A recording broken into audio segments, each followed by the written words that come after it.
السلام عليكم ورحمة الله وبركاته. إن الحمد لله نحمده ونستعينه ونستغفر ونعوذ بالله من شرور أنفسنا وسيئات أعمالنا. من يهده الله فلا مضل له ومن يضلله فلا هادي له، وأشهد أن لا إله إلا الله وحده لا شريك له، وأشهد أن محمدا عبده ورسوله. أما بعد، رب اشرح لي صدري ويسر لي أمري واحلل عقدة من لساني يفقهوا قولي. رب زدني علما رب زدني علما। সম্মানিত আজকের ক্লাসে উপস্থিত দিন দরদি সুপ্রিয় ভাই সকল, সম্মানিতা বোন, সর্বপ্রকারের হামদ প্রশংসা সেই মহান আল্লাহ তাবারক ওয়া তাআলার জন্য, যিনি আমাদের আজকের ক্লাসে উপস্থিত হওয়ার তৌফিক দিয়েছেন।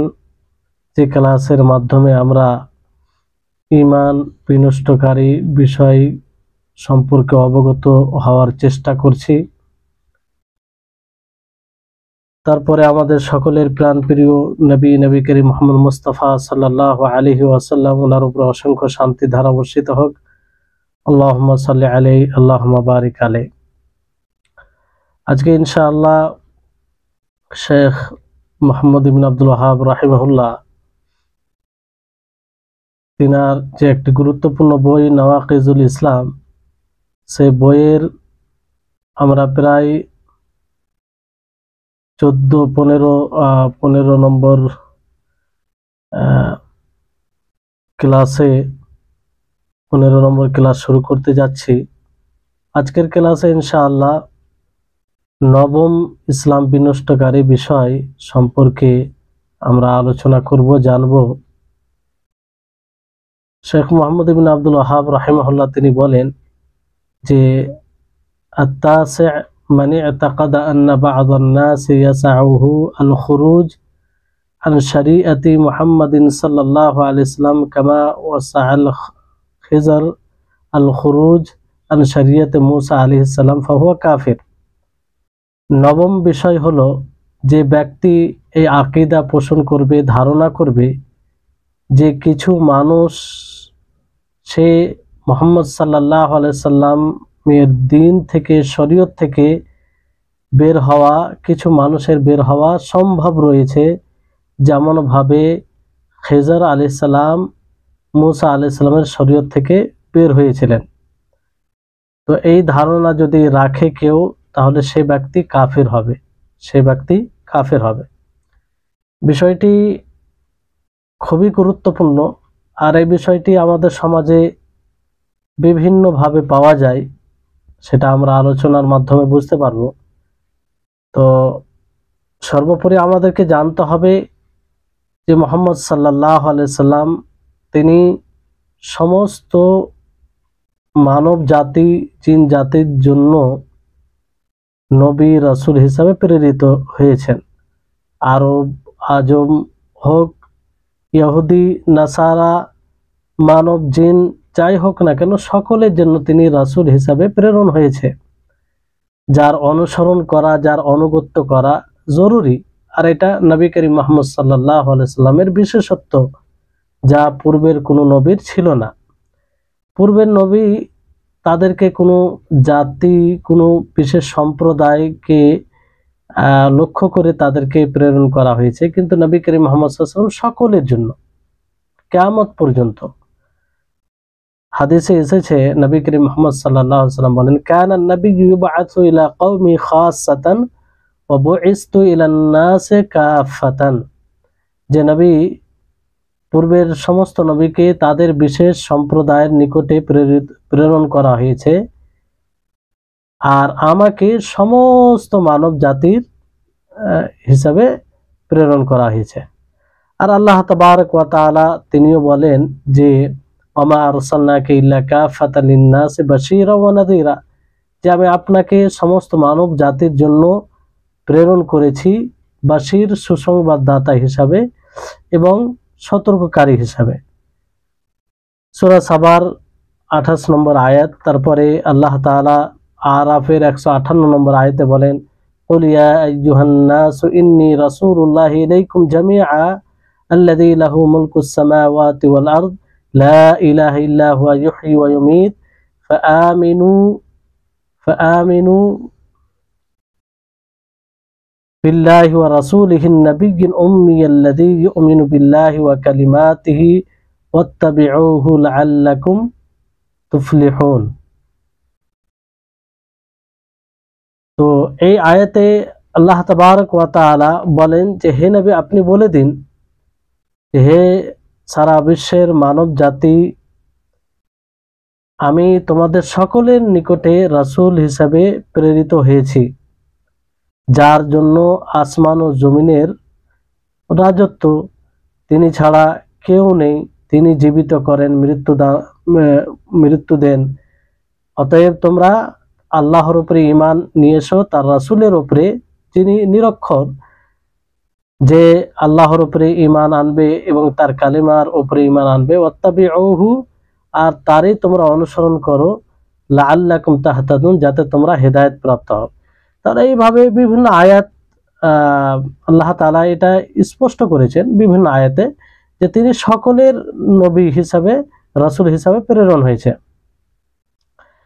তারপরে ইহুদ ও নাসারাদের ব্যাপারে আল্লাহ তাআলা বলেন যে ইহুদ ও নাসারাদের যে বই, তাদের উপরে মুসা আলাইহিস সালামের উপরে যে তাওরাত নাজিল হয়েছে, ঈসা আলাইহিস সালামের উপরে যে ইনজিল নাজিল হয়েছে, তাতেও এই নবীর কথা বলা হয়েছে যে তিনি সকলের নবী রাসূল হিসাবে প্রেরণ হবে। আর তাদেরকে আদেশ দেওয়া হয়েছে যাতে তারা রাসূলের উপরে ঈমান আনে, তার সহযোগিতা করে, তার সম্মান মর্যাদার বজায় রাখে। সূরা আরাফের 157 নম্বর আয়াত পড়লে বুঝতে পারবেন। তো যাই হোক, এমনকি নবী করিম মুহাম্মদ সাল্লাল্লাহু আলাইহি ওয়াসাল্লাম বলেন যে লা ইয়াসমাউ বি ইয়াহুদিয়্যুন ওয়ালা নাসরানিয়্যুন সুম্মা লা ইউমিনু বি ওয়া বিল্লাযী জিতু বিহি ইল্লা দাখালান নার, যে ব্যক্তি আমার উপরে ঈমান আনবে না, কিংবা আমি যে বিষয়টি এনেছি, যে বিধান এনেছি, তার উপরে ঈমান আনবে না, সে জাহান্নামে প্রবেশ করবে, সে ইহুদি হোক অথবা নাসরানি হোক। রাসূল সাল্লাল্লাহু আলাইহি ওয়াসাল্লামের এই বাণী।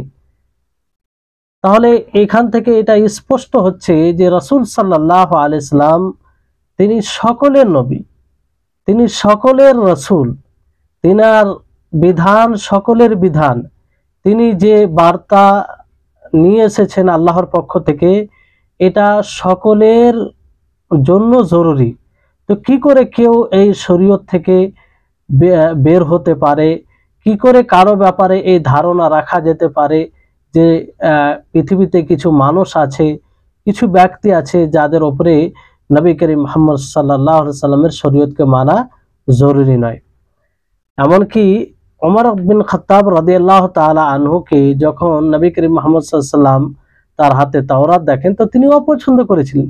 আর তিনি বললেন যে লাউ কানা আখি মুসা হাইয়ান মা ওয়াসাহু ইল্লা ইত্তিবাই, যে যদি আমার ভাই মুসা তিনি জীবিত থাকতেন, তাহলেও তার জন্য আমার ইতাআত ছাড়া কোনো পথ ছিল না, তাকেও আমার ইতাআত, আমার অনুসরণ করতে হতো, আমার আনুগত্য করতে হতো। তখন ওমর রাদিয়াল্লাহু তাআলা আনহু তিনি বলেছিলেন যে রাদিনা বিল্লাহি রাব্বাও, যে আমি সন্তুষ্ট আল্লাহর প্রতি রব হিসাবে, অবিল ইসলামে দীনান, এবং দিন হিসাবে ইসলামের উপরে, অবে মুহাম্মাদিন সাল্লাল্লাহু আলাইহি সাল্লাম নবিয়্যান ওয়া রাসূলান, এবং মুহাম্মদ সাল্লাল্লাহু আলাইহি সাল্লামের উপরে নবী ও রাসূল হিসাবে। তাহলে সাহাবায়ে কেরাম তাই বুঝেছিলেন যে ইনি সকলের নবী। আর আল্লাহ তাবারক ওয়া তাআলা যখন আম্বিয়াদের কাছ থেকে অঙ্গীকার নেন, যখন মুহাম্মদ সাল্লাল্লাহু আলাইহি সাল্লামকে প্রেরণ করা হয়, তো তারই অনুসরণ করতে হবে। আল্লাহ তাআলা যেমন বলেন যে ওয়াইদ আখাযাল্লাহু মিসাকান নাবিয়্যিনা লামা আতাইতুকুম মিন কিতাবিন ওয়া হিকমা সুম্মা জাআকুম রাসূলুম মুসাদ্দিকুল লিমা মাআকুম লাতু'মিনুন্না বিহি ওয়া লাতানসুরুন্না ক্বালা আকরারতুম ওয়া আখাযতুম আলা যালিকুম ইসরি ক্বালু আকরারনা ক্বালা ফাশহাদু ওয়া আনা মাআকুম মিনাশ শাহিদিন। যে যখন আল্লাহ তাআলা নবীদের অঙ্গীকার নিলেন যে আমি তোমাদেরকে কিতাব দিয়েছি, হিকমা দান করেছি, আবার তোমাদের নিকটে এক সত্যায়নকারী রাসূল এসেছে এসেছে যে তোমাদের মধ্যেই, তো তোমরা কি করবে? তার উপরে ঈমান আনবে, তার সহযোগিতা করবে। আর তোমরা এটা কি স্বীকার করছো? তারা বলল, হ্যাঁ, আমরা সকলে স্বীকার করছি। তখন বলা হলো যে তোমরা সাক্ষী থাকো, আমিও তোমাদের সাথে সাক্ষী হিসাবে, আমিও তোমাদের সাক্ষী থাকছি। তারপর আল্লাহ তাআলা বলেন যে ফামান তাওয়াল্লা বাদা যালিকা ফাউলাইকা হুমুল ফাসিকুন, যে ব্যক্তি এর পরেও বিমুখ হবে, পিঠ ফিরিয়ে নিবে, তারা ফাসিক হবে। আফাগাইরা দীনিল্লাহি ইয়াবগুনা ওয়া লাহু আসলামা মান ফিস সামাওয়াতি ওয়াল আরদ তাওআন ওয়া কারহা ওয়া ইলাইহি ইরজাউন, যে আল্লাহ তাবারক ওয়া তাআলার দ্বীন ব্যতীত কেউ অন্য কিছু যদি সন্ধান করে, অথচ তার সামনেই আত্মসমর্পণ করতে হবে। তো বিষয়টি হচ্ছে যে এইসব আয়াতগুলোতে এটা স্পষ্ট করা হয়েছে যে নবী করিম মুহাম্মদ সাল্লাল্লাহু আলাইহি সাল্লামকে সকলের নবী ও রাসূল হিসাবে প্রেরণ করা হয়েছে। তিনার রিসালাত আম, ব্যাপক, সকলের জন্য, এবং তিনার রিসালাত পূর্বের সমস্ত শরীয়তকে রহিত করেছে। হ্যাঁ, যেটার সমর্থন করে সেটা মানা যাবে, বাকি এই নবী করিম মুহাম্মদ সাল্লাল্লাহু আলাইহি সাল্লামের রিসালাতেই সিদ্ধান্ত নিবে যে কোনটা সঠিক, কোনটা বেঠিক। তো এই হচ্ছে বিষয়। যেমন ঈসা আলাইহিস সালাম যখন আসবেন, ওনাকে যেহেতু উপরে উঠিয়ে নেওয়া হয়েছে, তো যখন তিনি শেষ জমানায় আসবেন, তো কার অনুসরণ করবেন? মুহাম্মদ সাল্লাল্লাহু আলাইহি সাল্লামের অনুসরণ করবেন। এবং মুহাম্মদ সাল্লাল্লাহু আলাইহি সাল্লামের যে বিধান রয়েছে সেই বিধান অনুযায়ী তিনি ফয়সালা করবেন, আর তিনি মুহাম্মদ সাল্লাল্লাহু আলাইহি সাল্লামের অনুসরণকারী হবে। তো কি করে মুহাম্মদ সাল্লাল্লাহু আলাইহি সাল্লামের শরীয়ত থেকে কারো বের হওয়া সম্ভব হতে পারে? যে ঈসা আলাইহিস সালাম তিনি নবী হওয়ার পরেও, রাসূল হওয়ার পরেও, তিনি যেহেতু নবী করিম মুহাম্মদ সাল্লাল্লাহু আলাইহি সাল্লামের পরে আবার আসবেন, তিনি মৃত্যুবরণ করেননি, বরং তিনাকে উঠিয়ে নেওয়া হয়েছে, তো তিনি কার অনুসরণকারী হবেন? মুহাম্মদ সাল্লাল্লাহু আলাইহি সাল্লাম। তো অন্য কোনো মানুষের পক্ষে এটা কি করে সম্ভব? যেহেতু নবী তিনি আসবেন, তো নবীর অনুসরণকারী হবেন, মানে মুহাম্মদ সাল্লাল্লাহু আলাইহি সাল্লামের অনুসরণকারী হবে। আর অন্য কোনো মানুষ নবীর অনুসরণকারী না হয়ে সে নবীর শরীয়ত থেকে বের হয়ে যাবে, এটা কি করে সম্ভব? এই আকীদা কি করে রাখা যায়? অথচ জিনেরাও নবী করিম মুহাম্মদ সাল্লাল্লাহু আলাইহি সাল্লামের অনুসরণ করতে বাধ্য। আর আল্লাহ তাবারক ওয়া তাআলা এই কথা একাধিক আয়াতে স্পষ্ট করেছেন। যেমন আল্লাহ তাআলা বলেন, ওয়াইদ সারাফনা ইলাইকা নাফারাম মিনাল জিন্নি ইসতামিউনাল কুরআন ফালাম্মা হাদারুহু ক্বালু আনসিতু ফালাম্মা কুদিয়া ওয়াল্লাউ ইলা কওমিহিম মুনদিরিন, যে আল্লাহ তাআলা বলছেন যে আমি আপনার দিকে জিনের একটি দলকে ফিরিয়ে দিলাম, তারা কোরআন মনোযোগ দিয়ে শুনছিল। যখন তারা হাজির হয় তার নিকটে, তারা বলে আনসিতু, তোমরা চুপ থাকো। যখন শেষ হলো, তো তারা আবার কওমের, নিজের জাতির দিকে ফিরে গেল সতর্ককারী হিসাবে। আর নিজের কওমকে তারা কি বলল? ইয়া কওমানা ইন্না সামি'না কিতাবান, যে আমরা এমন একটি কিতাব শুনেছি যেটি মূসা আলাইহিস সালামের পরে নাজিল হয়েছে, যেটা সত্যায়নকারী পূর্বের কিতাবকে, আর যে কিতাব হকের দিকে পথ দেখায়, হকের পথিক হিসাবে সেটা, এবং সিরাতে মুস্তাকিমের দিকে নিয়ে যায়। আরো তারা বলে ইয়া কওমানা আজিবু দাঈ আল্লাহি ওয়া আমিনু বিহি, যে হে কওম, তোমরা আল্লাহর ডাকে সাড়া দাও, তার উপরে ঈমান নিয়ে এসো, আল্লাহ তাআলা তোমাদেরকে ক্ষমা করবেন তোমাদের গুনাহকে, আর তোমাদেরকে যন্ত্রণাদায়ক শাস্তি থেকে রক্ষা করবেন। আর তারপরে বলেন যে আমাল্লা ইউজিব দাঈ আল্লাহি ফালাইসা বিমুজিজিন ফিল আরদি ওয়ালাইসা লাহু মিন দুনিহি আউলিয়া উলাইকা ফি দালালিম মুবিন, আর যারা আল্লাহর ডাকে সাড়া দেয় না, তারা জমিনে অক্ষম নয়, আর আল্লাহ ছাড়া তাদের কোনো অভিভাবক নেই। উলাইকা ফি দালালিম মুবিন, তো তারা সুস্পষ্ট পথভ্রষ্ট হবে। তো বিষয়টি হচ্ছে যে এই আয়াতগুলো দ্বারাও এটা স্পষ্ট হয় যে জিনেরও রাসূল সাল্লাল্লাহু আলাইহি সাল্লাম, মুহাম্মদ সাল্লাল্লাহু আলাইহি সাল্লাম। তারপর সূরা জিনে আপনি দেখতে পাবেন কুল ওয়াহিয়া ইলাইয়া আন্নাহু ইসতামা'a নাফারুম মিনাল জিন ফাকালু ইন্না সামি'না কুরআনান আজাবা। এখানেও স্পষ্ট করা হয়েছে, হে নবী আপনি বলে দিন যে আমার উপরে ওহী করা হয়েছে, আন্নাহু ইসতামা'a নাফারুম মিনাল জিনের একটি দল শুনেছে, তারা বলে যে ইন্না সামি'না কুরআনান আজাবা, যে আমরা কোরআন শুনলাম। তাহলে এই আয়াত থেকেও এটা স্পষ্ট হয় যে রাসূল সাল্লাল্লাহু আলাইহি সাল্লামের রিসালাত, তার যে নবুয়ত সকলের জন্য, মানব জাতি জিন জাতি সকলের জন্য। যেমন ভাবে মানব জাতিকে তার অনুসরণ করা জরুরি বাঞ্ছনীয়, অনুরূপ ভাবে জিন জাতিকেও নবী করিম মুহাম্মদ সাল্লাল্লাহু আলাইহি সাল্লামের অনুসরণ করা জরুরি। মানুষের মধ্যে যেমন কেউ রাসূল সাল্লাল্লাহু আলাইহি সাল্লামকে উপেক্ষা করলে, রাসূল সাল্লাল্লাহু আলাইহি সাল্লামের অনুসরণকে উপেক্ষা করলে কাফের হয়, অনুরূপ ভাবে জিনদের মধ্যে যারা রাসূলকে উপেক্ষা করবে অথবা রাসূলের অনুসরণকে উপেক্ষা করবে, তারা কি হবে? কাফের হবে। ব্যাপক, তিনার রিসালাত ব্যাপক সকলের জন্য, মানব জাতি জিন জাতি সকলের জন্য। তো এবার যারা বলে যে দুনিয়াতে কিছু মানুষ আছে যারা মুহাম্মদ সাল্লাল্লাহু আলাইহি সাল্লামের শরীয়ত থেকে বের হতে পারে, মানে তাদের উপরে প্রযোজ্য নয়, তারা বাধ্য নয়, তাদের উপরে ফরজ নয়। আর তারা দলিল উপস্থাপন করে, যেমন লেখক রাহিমাহুল্লাহ বলেছেন যে খিজর আলাইহিস সালামের যে ঘটনা মুসা আলাইহিস সালামের সাথে ঘটেছিল, সূরা কাহফে পুরো বিস্তারিত ঘটনা রয়েছে, অর্থ সহ পড়লে বুঝতে পারবেন, আর পড়বেন তাহলে অনেক কিছু বুঝতে পারবেন। তো খিজর আলাইহিস সালামের ঘটনা, সেটা কি ঘটেছিল আল্লাহ তাআলা সূরা কাহফে এটাকে উল্লেখ করেন যে মুসা আলাইহিস সালাম একবার বক্তব্যের মাঝে বলে, কেউ জিজ্ঞাসা করেছিল যে আপনার চেয়ে কি কেউ জ্ঞানী আছে এই জমিনে, আপনার চেয়ে কেউ বেশি জানে এরকম কোনো ব্যক্তি আছে? তো উনি বলেছিলেন যে আমার চেয়ে বেশি জ্ঞানী কে হবে, আমি তো নবী। তো এই ক্ষেত্রে তিনি বলেছিলেন যে না, কেউ নেই। ফলে আল্লাহ তাবারক ওয়া তাআলা বলেন তাকে এবং সতর্ক করেন যে ইন্নালি আবদাম মিন ইবাদি ফি আরদি কাদা ওয়া কাদা, যে আমার এক বান্দা আছে আমার বান্দার মধ্যে জমিনে, যার কাছে এমন জ্ঞান আছে যা তোমার কাছে নেই। তো মুসা আলাইহিস সালাম সেই বান্দার নিকটে ইলম সন্ধানের উদ্দেশ্যে, জ্ঞান সন্ধানের উদ্দেশ্যে গেলেন, সফর করলেন। আর এই ঘটনাটি আছে পুরো সূরা কাহফে দেখতে পারেন।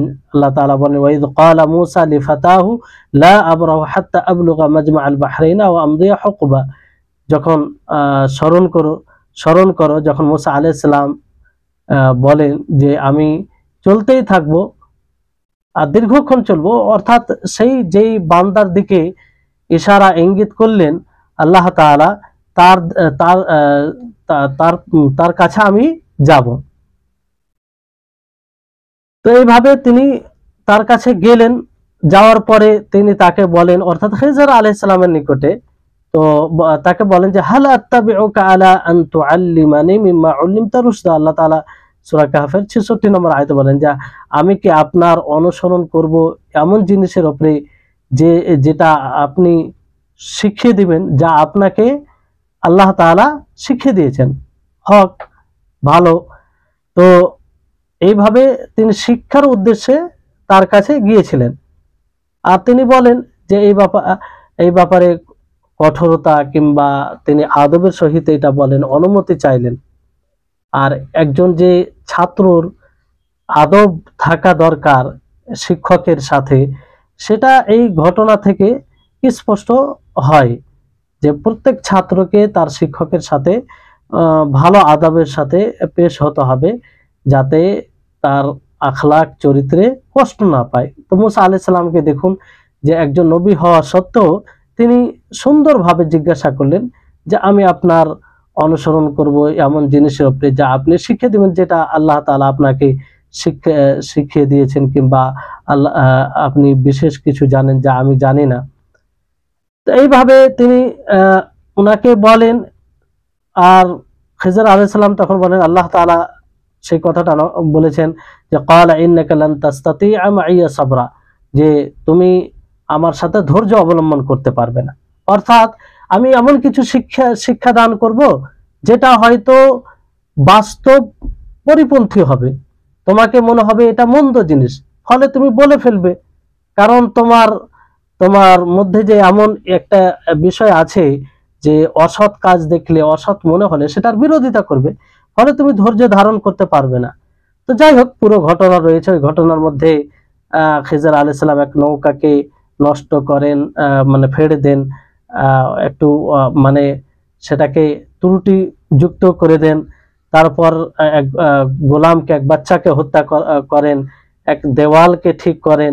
তো এই সব জিনিস মুসা আলাইহিস সালামকে খুব আশ্চর্যজনক করেছিল যে এগুলো কেন, কেন একটা বাচ্চাকে হত্যা করা হবে, কেন একটা নৌকাকে কিংবা নৌকাকে নষ্ট করা হবে, তাতে আইব ত্রুটি করা হবে। কারণ মুসা আলাইহিস সালাম এর কারণ জানতেন না, আর খিজর আলাইহিস সালাম এর কারণ জানতেন, আর এটা তিনি আল্লাহর হুকম, আল্লাহর অনুমতিতে করেছিলেন। তো এই হচ্ছে বিষয়। তো আল্লাহ তাআলা মুসা আলাইহিস সালামকে এই শিক্ষা দেওয়ার জন্যই এটা মানে ঘটেছিল।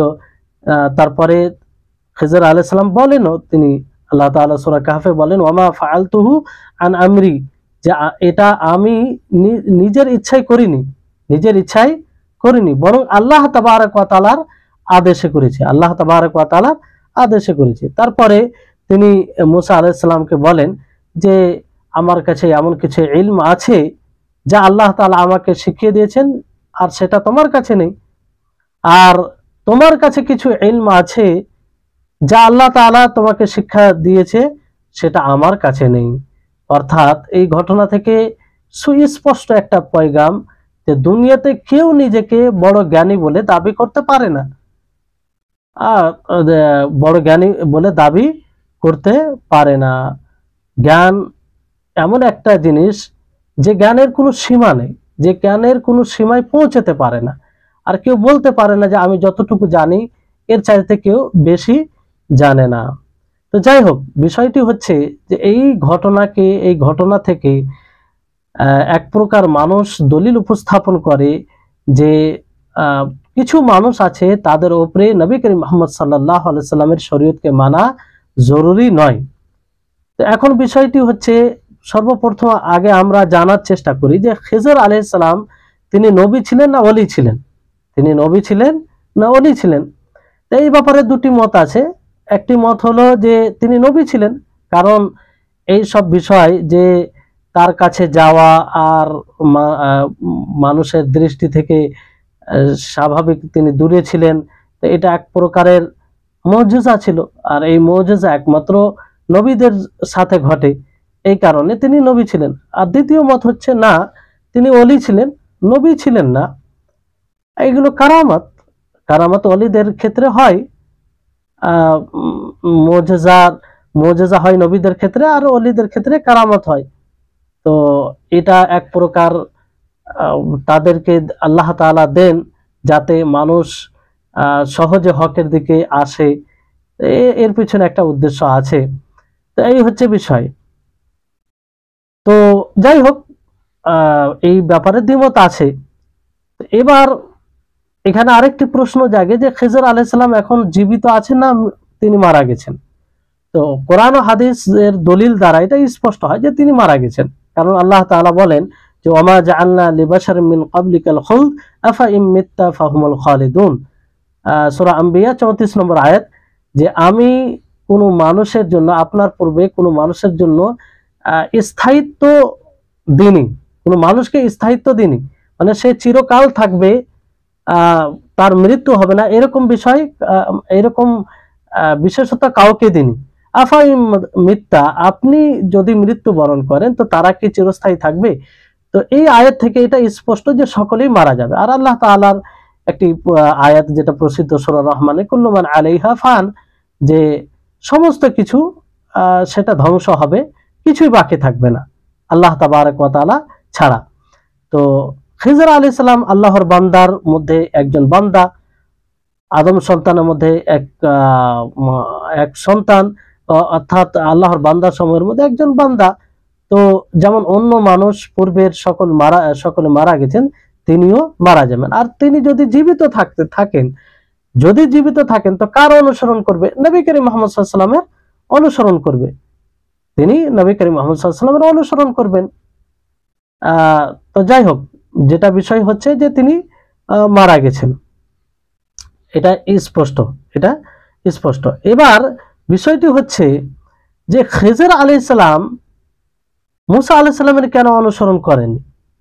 এখান থেকে যেটা বোঝা যাচ্ছে যে মুসা আলাইহিস সালাম তার নিকটে গেলেন আর মুসা আলাইহিস সালাম তার অনুসরণ করলেন, খিজর আলাইহিস সালামের অনুসরণ করলেন, কিংবা তার কাছে শিক্ষা অর্জন করলেন। যে একজন নবী এইভাবে মানে তার উম্মতের কাছে তো যাবে না। তো এখান থেকে বোঝা যাচ্ছে যে মুসা আলাইহিস সালাম খিজর আলাইহিস সালামের অনুসরণ করলেন, আর খিজর আলাইহিস সালাম মুসা আলাইহিস সালামের অনুসরণ করেনি। তো এটা কেন?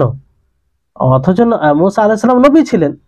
তো আসলে এর উত্তর হচ্ছে খুব সহজ ভাষায়, যে মুসা আলাইহিস সালাম, কারণ এর পূর্বে আমরা একটা হাদিস দ্বারা জানতে পারলাম যে নবী করিম মুহাম্মদ সাল্লাল্লাহু আলাইহি সাল্লামের শুধু এটা বিশেষত্ব, এটা খাসিয়ত, যেটা পূর্বের কোনো নবীর ছিল না, যে নবী করিম মুহাম্মদ সাল্লাল্লাহু আলাইহি সাল্লাম সকল মানুষের নবী রাসূল হিসাবে প্রেরিত হয়েছে, আর মানব জিন সকলের জন্য।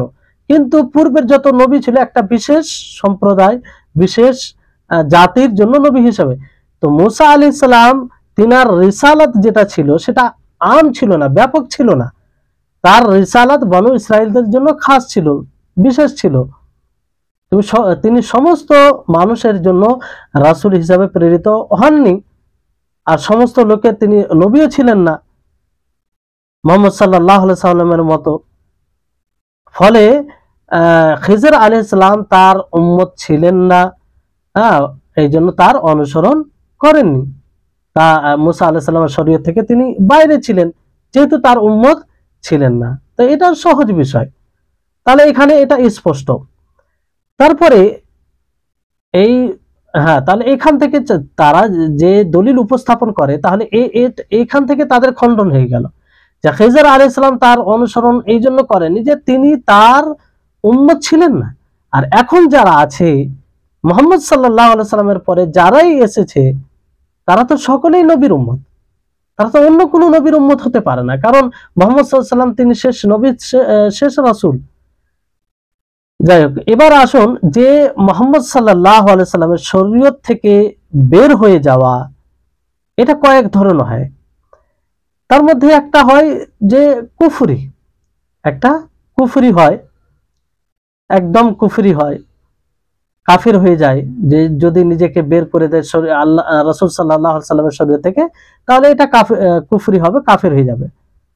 আর একটা হয় যে পথভ্রষ্ট হয়, কুফরুন দুনা কুফর, অর্থাৎ একদম কাফির হয় না, তবে এটা পথভ্রষ্টতা, বিভ্রান্তি।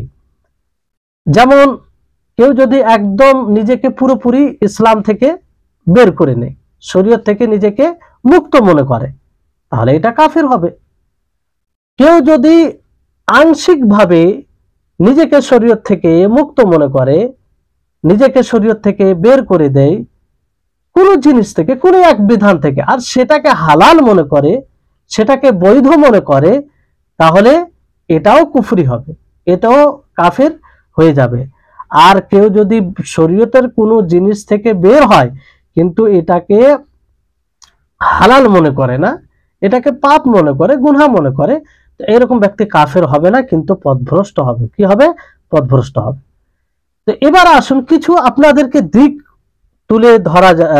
তুলে ধরি, যে দিকগুলিতে এই এই যে নবম যেটা ইসলাম বিনষ্টকারী বিষয়, তার ছায়া এগুলোতে পড়বে, কিংবা তার অন্তর্ভুক্ত হবে।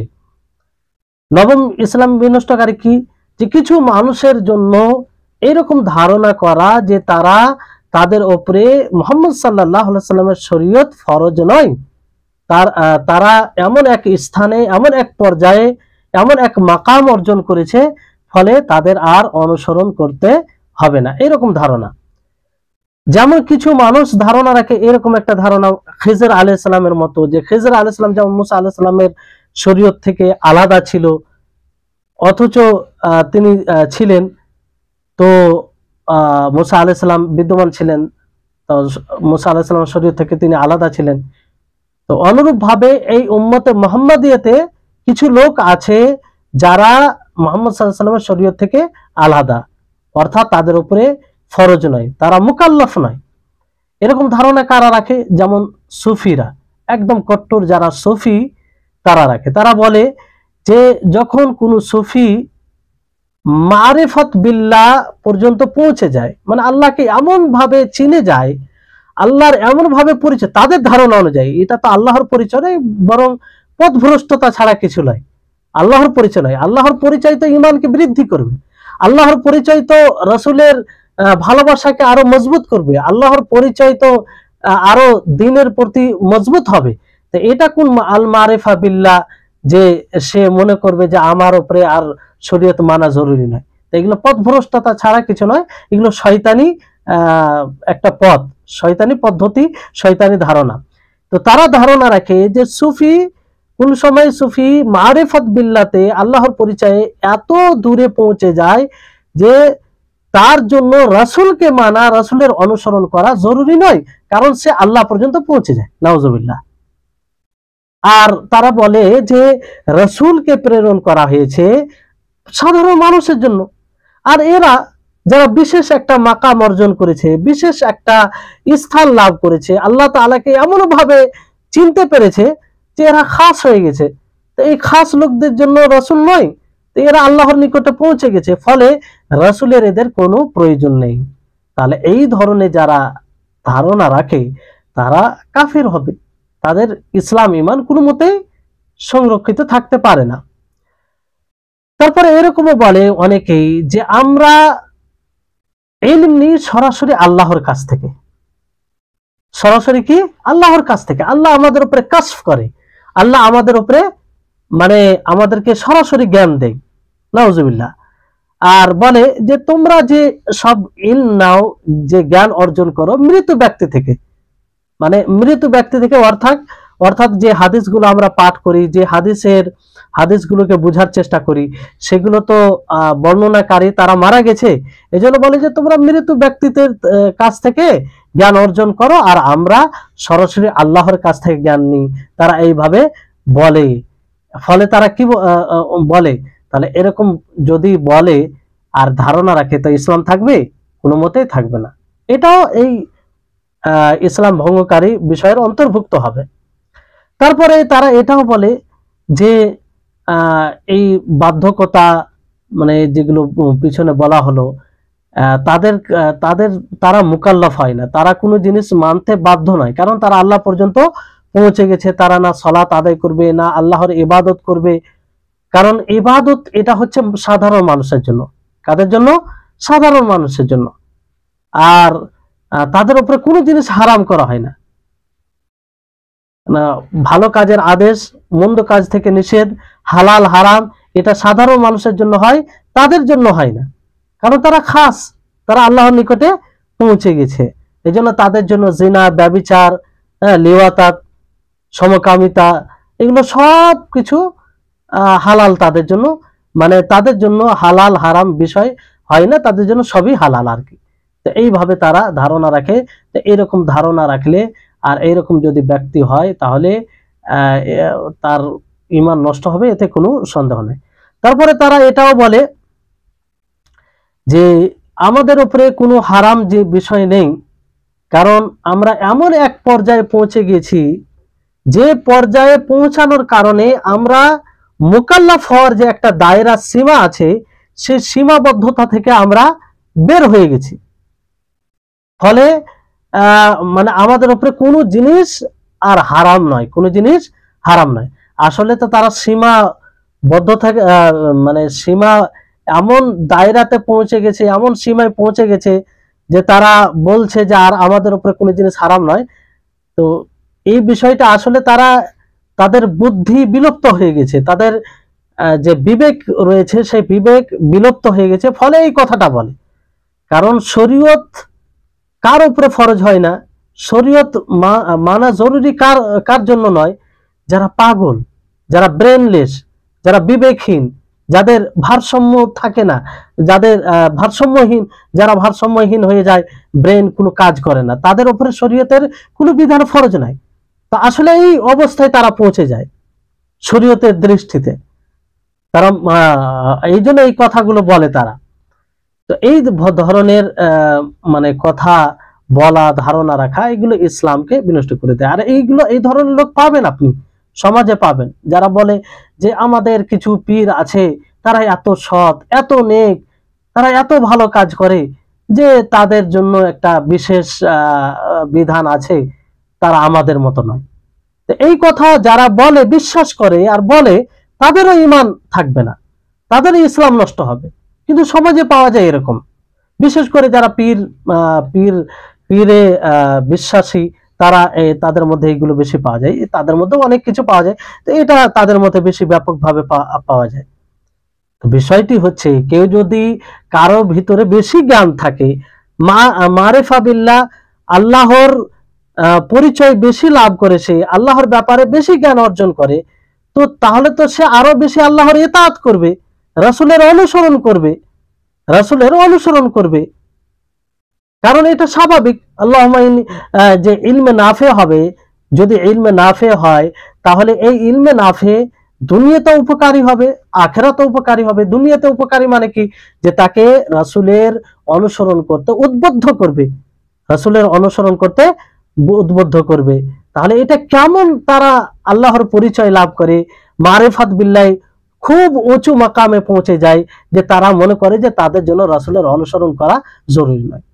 কি শয়তানের মানে শয়তানি পদ্ধতি এগুলো, হচ্ছে তালবিস, ইবলিসের এগুলো ধোঁকা, প্রতারণা। যে প্রতারণায় তারা ফেঁসে গেছে।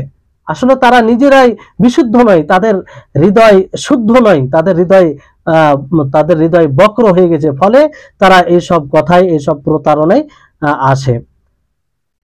তো এই জন্য লেখক রাহিমাহুল্লাহ, শেখ মোহাম্মদ ইবনে আব্দুল ওয়াহাব রাহিমাহুল্লাহ, তিনি বলেন যে যে ব্যক্তি এই ধারণা করবে যে মুহাম্মদ সাল্লাল্লাহু আলাইহি ওয়াসাল্লামের শরীয়ত থেকে সে বের হয়ে গেছে, সে ইসলাম থেকে মুরতাদ হয়ে যাবে, মুরতাদ হয়ে যাবে, এতে কোনো সন্দেহ নাই।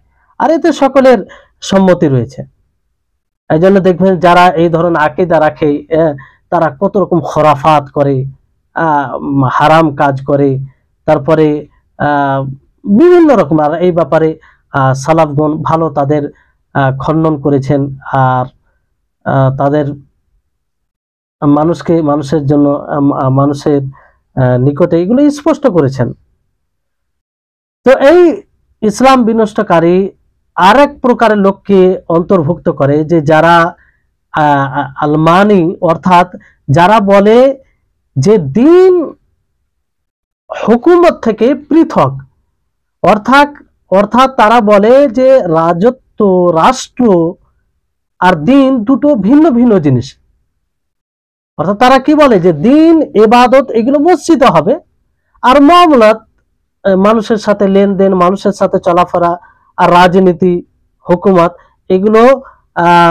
এগুলোতে দিনের কোনো ভূমিকা নেই, কিংবা এখানে দিন খাটানো যাবে না।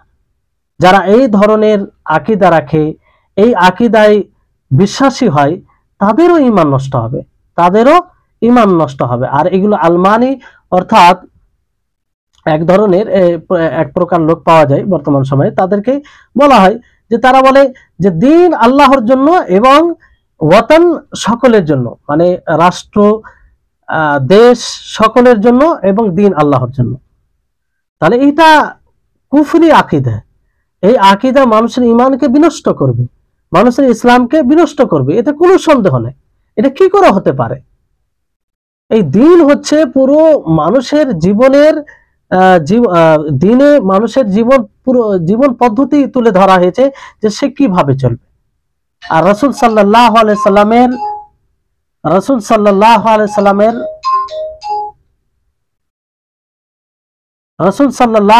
সাল্লামের জীবনী সকলের জন্য উত্তম আদর্শ, সকলের জন্য উত্তম আদর্শ।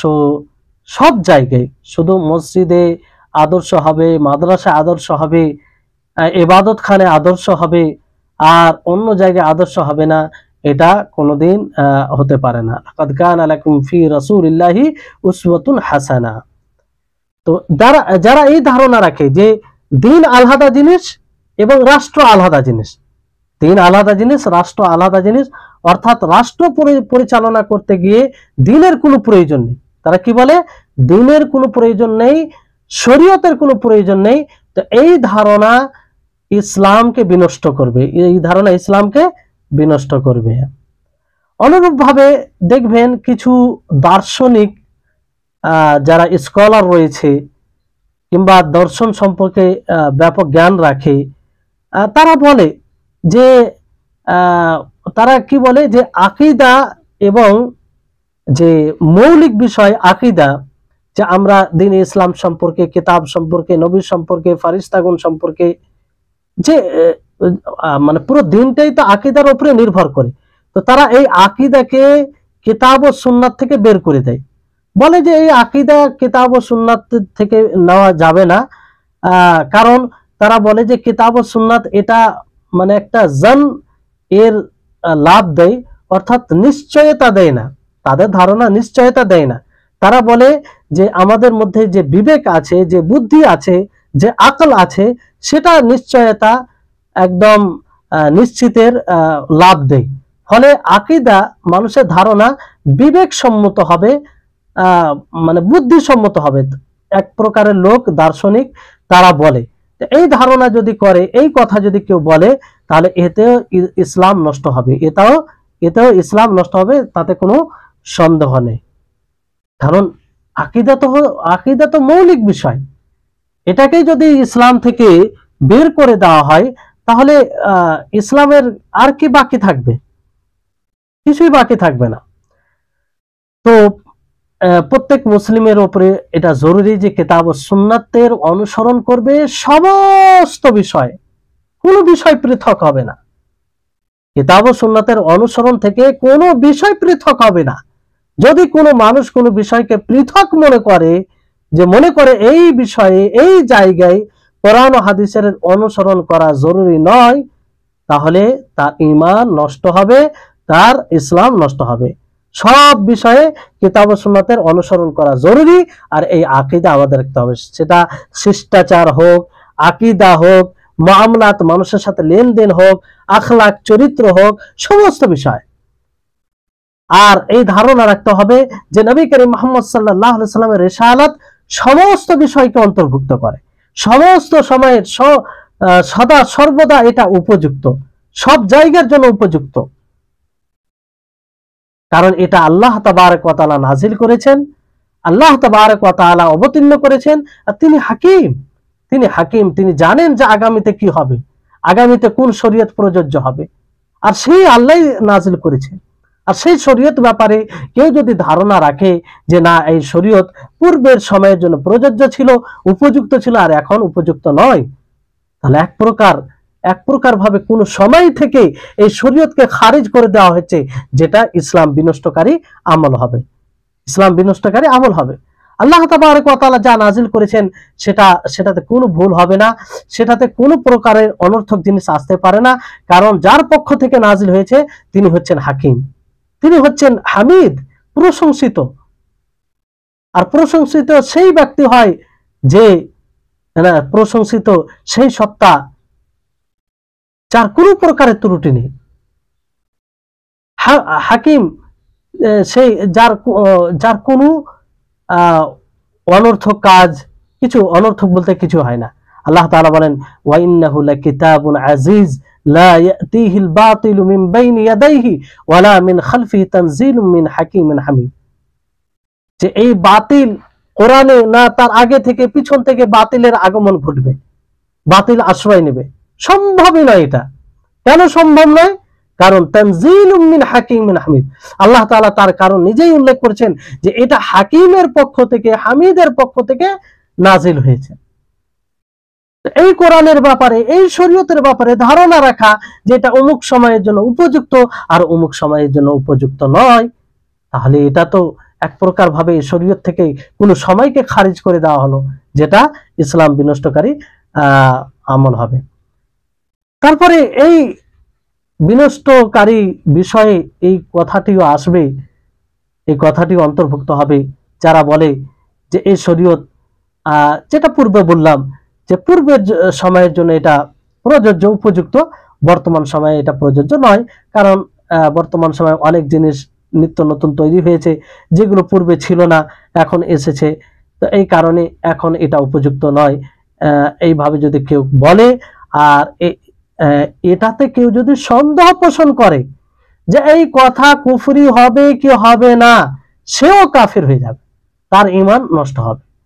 কারণ এটা কি করে হয়? এজন্য ইমাম মালিক রাহিমাহুল্লাহ তিনি একটি বাক্য ব্যবহার বলেছিলেন, যে বাক্যটিকে স্বর্ণলিপি দ্বারা লেখার উপযুক্ত। তিনি বলেন যে লা ইউসলিহু আখিরা হাদিহিল উম্মাহ ইল্লা মা আসলাহা আউয়ালাহা, যে এই উম্মতের শেষকে, এই উম্মতকে অন্য কোনো, অথবা এইভাবে পড়তে পারে লা ইয়াসলুহু আখিরু হাদিহিল উম্মাহ, যে অন্য কেউ এই উম্মতে সংশোধন নিয়ে আসতে পারে না, সংশোধন করতে পারে না, কিন্তু যে প্রথমে সংশোধন করেছিল, অর্থাৎ প্রথম সময়ে যে কিতাব ও সুন্নাত সংশোধন করেছিল, সেই কিতাব ও সুন্নাত দ্বারাই সংশোধন সম্ভব, অন্য কিছু দ্বারা সংশোধন সম্ভব নয়। যেই দাবি করবে অন্য কিছু দ্বারা সংশোধন হবে, সেই মূলত তার ঈমান ইসলাম নষ্ট হবে।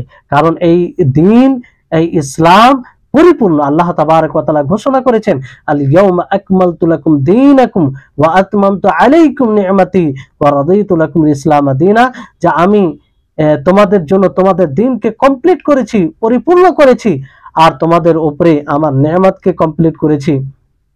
আমি তোমাদের জন্য ইসলামকে দিন হিসাবে, ইসলামের প্রতি সন্তুষ্ট হয়েছি। তাহলে এই আয়াত থেকে কি স্পষ্ট হচ্ছে?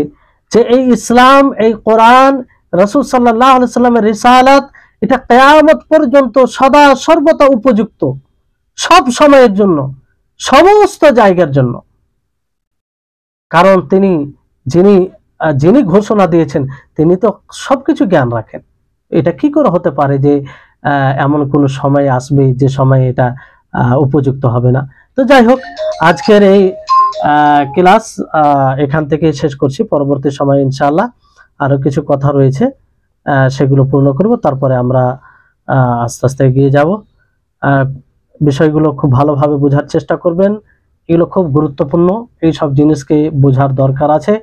আমরা যদি নিজে ভালোভাবে বুঝে নিই, তাহলে অন্যদেরকে বোঝাতে আমরা সক্ষম হব, আর এটা খুব বড় কাজ হবে। এই সব জিনিসের প্রতি বেশি আমাদের মেহনত, পরিশ্রম হওয়া উচিত, যাতে মানুষের ঈমান নষ্ট না হয়। অনেক মানুষের অজান্তে ঈমান নষ্ট হয়, সে বুঝতেও পারে না। তো আমাদের উচিত হবে যে আমরা নিজে জানবো, অন্যদেরকে আমরা বুঝাবো। আল্লাহ তাবারক ওয়া তাআলার নিকটে দোয়া করি, আল্লাহ যেন আমাদের সকলকে এই সব বিষয়, সূক্ষ্ম বিষয়কে ভালোভাবে বোঝার তৌফিক দান করেন, আর আল্লাহ তাআলা যেন আমাদের ইলমে বৃদ্ধি দান করেন। আল্লাহ তাআলা যেন আমাদের সকলকে ইলমে নাফে দান করেন, যে ইলম ইহকালে এবং পরকালে উভয় কালে উপকারী হবে, এবং এই ইলম আমাদের যেন নাজাতের একটা অন্যতম কারণ হয়। এই ইলম যেন আমাদের জীবনে পরিবর্তন নিয়ে আসে। ওয়া আখির দাওয়ানা আনিল হামদুলিল্লাহি রাব্বিল আলামিন। আসসালামু আলাইকুম ওয়া রাহমাতুল্লাহি ওয়া বারাকাতুহু।